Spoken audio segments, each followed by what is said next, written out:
Hey, Susie. Do you have a minute? Of course. What's up? Well, about next week's trip. Where are we going again? Boulder? That's a place you're familiar with, right? That's right. I booked a nice little B&B. My mother used to work there when she was younger. Not just her, actually. That's how I paid my way through college. It's pretty well known in the B&B community. Ah, well, I've canceled the reservation. What? You canceled it? But why? Well, the truth is, I was speaking with some of the neighbors recently, and I got to thinking that it just doesn't agree with me. I'm not sure what you mean. Well, seeing as it's a bed and breakfast, it sounds like it's probably well out in the country. That sort of place probably suits you just fine. But my family is just not used to that kind of thing, you know? So I thought it would be best to have a change of plans. So you just took it upon yourself to do that? The kids were really looking forward to it. Well, don't worry. I booked us a nice new hotel. A new hotel? Yes, at a nice resort in Vail. They had a suite available, so I just had to take it. It's about $350 per night. Not the cheapest, but good service isn't free, you know. $350 per night? Is that per person? Of course, dear. You don't think we could get that kind of price for everyone together, do you? That's a really expensive change to make without talking to us first, don't you think? Oh, dear. Are you worried about the price by chance? Fret not, darling. I'll pay for the grandchildren, of course. I guess I might as well pay for Harold as well. No, that's all right. We'll manage to pay for the kids as well somehow. But really, could you try not to do this kind of thing in the future without talking to us first? We have an obligation to the B&B as well. You know, Susie, you can't live off of obligations. We should go somewhere for appearances, not out of obligation. I hate to say this, but I could hardly tell the neighbors I was going to a B&B in Boulder of all places. It's embarrassing. Sharon? That B&B is kind of an institution. It might not be able to beat out a resort hotel in service, but there's usually a reason places like this can stay in business so long, you know? Oh my! Are you trying to lecture me now? Tell me you're joking. No, I don't mean to lecture you. Come now, Susie. I've been traveling inside the country and out since I was a child. No offense, but I don't think I need to be told what makes a good hotel by someone like you. You've only been on a handful of vacations in your whole life. So I'd rather you kept your uncultured opinions to yourself, if you please. I see. Anyway, we're going to be on different flights, so let's meet up at the airport after we both land. I'll be there around 10:40, okay? Try not to forget. I'll tell Harold and the others.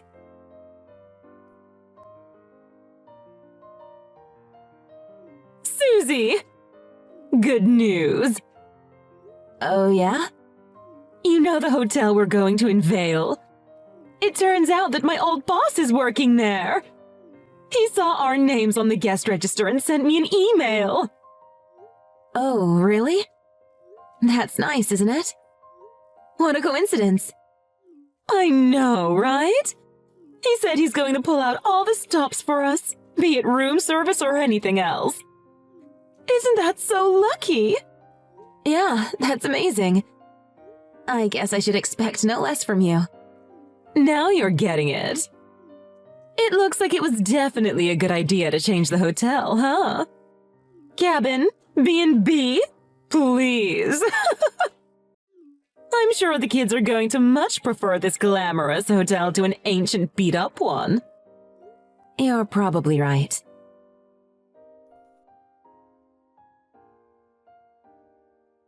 I just landed.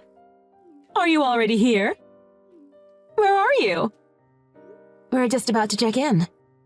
Really? I thought I told you to meet me here. Oh, well, I'll head over there now. Ah, Susan, I'm so sorry. I just realized I overlooked something important. Oh, what did you overlook? Well, looking at the reservation details now, it seems I only booked the room for 2 adults and 2 children. I'm so sorry. And, well, it seems like they don't have any other rooms available today. I guess you'll just have to stay somewhere else. Oh, I know! You could just sleep in the lobby. With a hotel like this, even the lobby is bound to be comfortable. Oh, quit pulling my leg. Actually, this is rather hard to say. But I guess there's no better time to say it, so I might as well. The truth is, I've been worried that if we travel together, your, poverty, for lack of a better word, might rub off on me. So I'm terribly sorry, but it looks like you're going to have to sit this trip out. Well, someone is certainly going to have to sit this one out. You're right about that. What's that? Like I said, we just finished checking in. So you can feel free to do whatever you'd like. Huh? What do you mean? You don't mean that you're planning to shut me out, do you? There's no use fighting me, dear. One call from me and you'll be plucked right out of the hotel. You might as well just wait outside with a switch and consider yourself whooped. Now hold on just 1 second.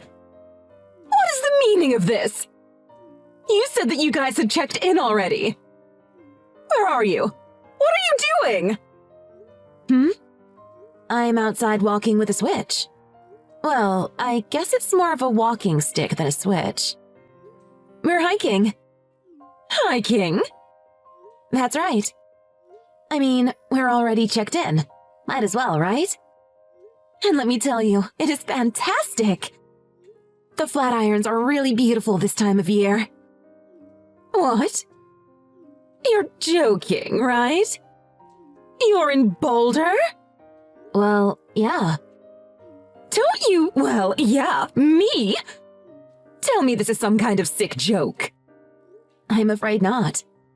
Here, I'll send you a picture. I can't believe it. I can't believe this! Didn't I tell you to meet me at the airport? The kids told me an interesting story a few days ago. They said you were bad-mouthing me on the phone. And you told them I couldn't stay at the hotel because of grown-up matters. They came up to me and Harold in tears. I don't want to go without you, Mom. Why aren't you going? Really? I had no idea you didn't like me so much that you would go to such lengths. But there's also another reason. You didn't actually cancel the B&B reservation. You were planning to just no-show. I mean, but of course. A place like that. There's really no need to call. How did you know that anyway? Not that it matters. But I called them 3 days ago to apologize. And they asked me about dinner reservations and allergies like nothing was amiss. So I thought to myself, you can't just not show up to hotel reservations, you know. In the worst case scenarios, these things can even end up in court. Anyway, so we talked it over as a family and, well, you can see the result for yourself. And there would be a cancellation fee as well. I think it's the same thing for your hotel, right? If you cancel just 3 days before, you still have to pay 70% of the fee. Plus, Harold was a bit irritated. He said it wasn't a good way to cancel. I guess that's just a pittance to you, but... Do you think any of that serves as an excuse? After I went through all the trouble of setting up the reservation for this hotel? Is this how you repay someone who does a favor for you? It's completely unforgivable. Although I guess I should have expected it from someone of your low taste. Sharon, I've been trying not to say anything for a while now, but you know that I know way more than you about hotels, right? What do you mean? I should think not. I know for certain you said you've only been on a handful of vacations in your life. But do you know why that is? Because you're poor. No.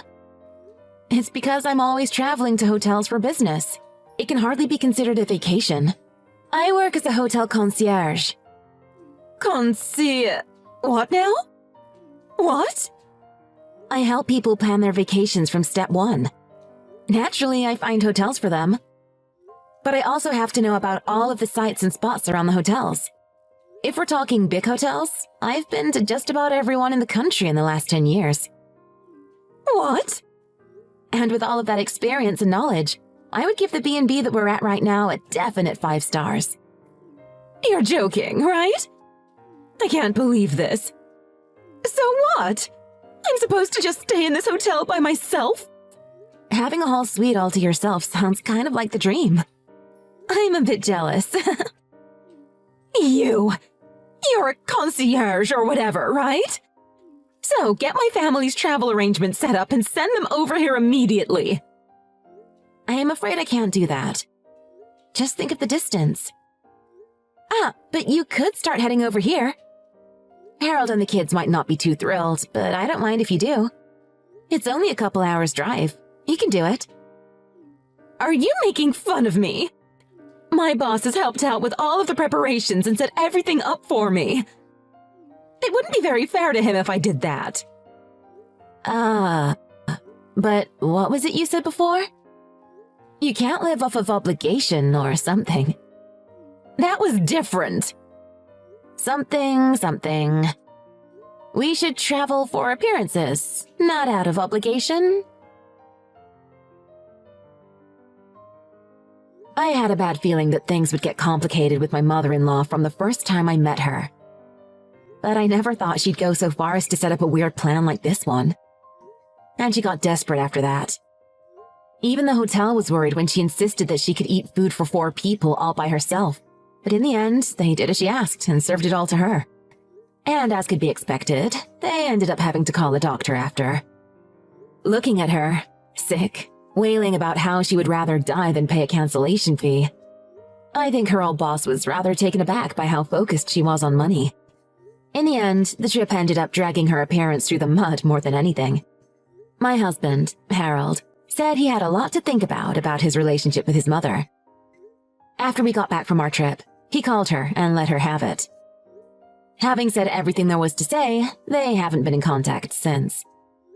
Our trip was really great, by the way. Great food, beautiful view, and parks, not to mention great service. We were more than satisfied.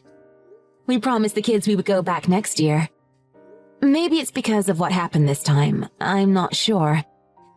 But we've been going on more trips as a family and spending a lot of quality time together.